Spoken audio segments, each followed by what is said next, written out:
नमस्कार मित्रांनो, आजच्या या एपिसोडमध्ये आपल्या सगळ्यांचं स्वागत आहे. हा एपिसोड खास अशासाठी आहे की आपण सगळ्यांनी फूड पदार्थावरती, अन्न पदार्थावरती ग्लायसेमिक इंडेक्स किंवा लो जीआय, हाय जीआय या सगळ्या प्रकारची माहिती जी आपण काही ऐकली असेल. तर आजच्या एपिसोडमध्ये आपण हेच जाणून घेणार की हे ग्लायसेमिक इंडेक्स म्हणजे नेमकं काय आहे. तत्पूर्वी आपण या चॅनलला जर नवीन असाल तर सबस्क्राईब जरूर करा, जेणेकरून आपल्या नवीन नवीन हेल्थ टिप्स आणि एक्सरसाइज या चॅनलच्या माध्यमातून आपल्याला आपल्यापर्यंत पोहोचू शकतील. चला तर सुरुवात करूया आजच्या एपिसोडला. आपण जेव्हा चपातीचा तुकडा खातो किंवा भाकरीचा तुकडा खातो आणि नुसताच भाकरीचा किंवा चपातीचा तुकडा जेव्हा तो तोंडामध्ये चघळतो, चावतो, तर त्याने काय होतं की थोड्या वेळाने ते जे आहे ते आपल्याला ते गोड लागतं, हो की नाही? म्हणजेच काय, त्या चपातीच्या तुकड्यामधलं किंवा भाकरीच्या तुकड्यामधली जी नैसर्गिकरित्या जी साखर आहे ती आपल्याला चव लागते त्याची, म्हणजे टेस्ट बड्स मध्ये त्याची आपल्याला चव कळून येते. आणि ती जी साखर आहे, रक्तात मिसळण्याचा वेग आहे त्याचा, त्यालाच ग्लायसेमिक इंडेक्स म्हटलं जातं. आता या ग्लायसेमिक इंडेक्सचा आणि अन्न पदार्थाचा काय इंटर रिलेशन्स आहे असं म्हणाल तुम्ही, की हे एकमेकांमध्ये इंटरलॉक्ड आहेत. म्हणजेच काय, तत्पूर्वी जाणून घेऊया आपण आपल्या पदार्थामध्ये जे अन्न पदार्थ आपण जे खातो त्याच्यामध्ये मेन जो सोर्स आहे एनर्जीचा तो म्हणजे कार्बोहायड्रेट्स. इन्स्टंट एनर्जी आपल्याला ह्याच्यातून मिळते जेव्हा आपण हे कार्बोदक आपल्या शरीरामध्ये घेतो. कार्बोदक हे सगळ्याच प्रमाणात अवेलेबल आहे. चपाती आहे, भात आहे, ज्या काही भाज्या आहेत त्या सगळ्याच.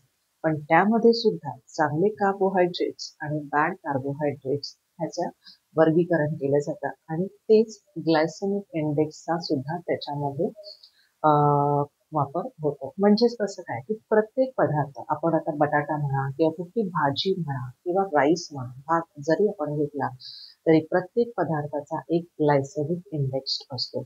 आणि तो ग्लायसेमिक इंडेक्स हा रक्तात साखर मिसळण्याचा जो वेग आहे, म्हणजेच काय, आपल्याला भूक कधी कधी लवकर लागते आणि आपण म्हणतो की मी आत्ताच तर खाल्लं आहे आणि मला लगेचही भूक लागली. तर हा ग्लायसेमिक इंडेक्स हा जो पदार्थ असतो हे त्याच्यावरती डिपेंड असतं. बॅक टू द पॉइंट, आपले जे कार्बोहायड्रेट्स आहेत, सिंपल कार्बोहायड्रेट्स म्हणजेच हायली रिफाईंड शुगर्स ज्याच्यामध्ये असतात, व्हाईट कलर किंवा म्हणू शकतो पेस्ट्रीज म्हणा, junk food all kind of junk food हे सिंपल कार्बोहायड्रेट्स मध्ये येतात. म्हणजेच काय, हे पदार्थ आपण जेव्हा खातो तेव्हा लगेच आपल्याला काही वेळानंतर ही भूक लागली आणि तेव्हा आपण त्याचा इंटेक पुन्हा करतो. म्हणजेच जेव्हा ब्रेनला सिग्नल्स जातात तेव्हा आपलं शरीर पुन्हा हंगरचे सिग्नल कंट्रोल करतं आणि आपल्याला भूक लागते आणि आपण तेव्हा पुन्हा खाण्याचा इंटेक करतो. जेव्हा आपण कॉम्प्लेक्स कार्बोहायड्रेट दॅट इज चांगले कार्बोहायड्रेट आपल्या शरीराला देतात, म्हणजेच काय, वेगवेगळ्या फळभाज्या आहेत, फुलभाज्या आहेत, होल ग्रेन्स आहेत, लेग्युम्स आहेत, बीन्स आहेत, म्हणजे शेंगाच्या भाज्या आहेत, आपली कडधान्य जे आहेत ते चांगले कार्बोहायड्रेटच्या प्रकारामध्ये मोडतात आणि त्याचं सेवन आपल्याला, म्हणजेच काय, की हळूहळू ह्याच्यातली जी साखर आहे ती रक्तातली मिसळण्याचा वेग त्याचा हळूहळू डिपेंड्स आपण कुठला पदार्थ खातो आहोत. साधारण वर्गीकरण बघायला गेलं की फळभाज्या आहेत किंवा फळभाज्या आहेत लाईक ग्रीन व्हेजिटेबल्स किंवा पालेभाज्या आपल्या, त्याचा जो ग्लायसेमिक इंडेक्स आहे हा 70 to 80च्या ह्याच्यामध्ये असतो.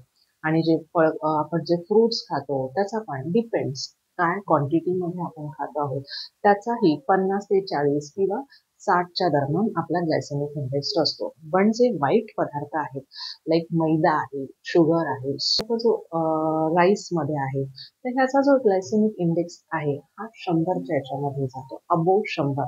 किंवा आपले जे जंक फूड आहेत, समोसाज म्हणा किंवा इतर पेस्ट्रीज म्हणा किंवा कुठले बन म्हणा, तर ह्यातला जो ग्लायसेमिक इंडेक्स आहे हा अबोव 100 आहे. म्हणजे हे जे वर्गीकरण आहे ते आपल्याला इथं उपयुक्त होतात. म्हणूनच आपल्या आहारामध्ये जो इन्स्टंट कार्बोहायड्रेट, जो इन्स्टंट एनर्जी देण्याचा जो सोर्स आहे तो कॉम्प्लेक्स न होता सिंपल न होता तो कॉम्प्लेक्स वर्गीकरण झालं पाहिजे. म्हणजेच प्रत्येक प्रकाराच्या फळभाज्या, फुलभाज्या ज्या आहेत आणि आपले लेग्युम्स आणि बीन्स जे आहेत हे आपल्या खाण्यामध्ये, रोजच्या आहारामध्ये हे आपण घेतलं पाहिजे. मित्रांनो, आजचा एपिसोड आपला इथेच. हा एपिसोड आपल्याला कसा वाटला हे मला नक्कीच कमेंटमध्ये सांगा. आणि लवकरच पुन्हा भेटू एका नव्या व्हिडिओ सहित. Till then bye bye. Take care.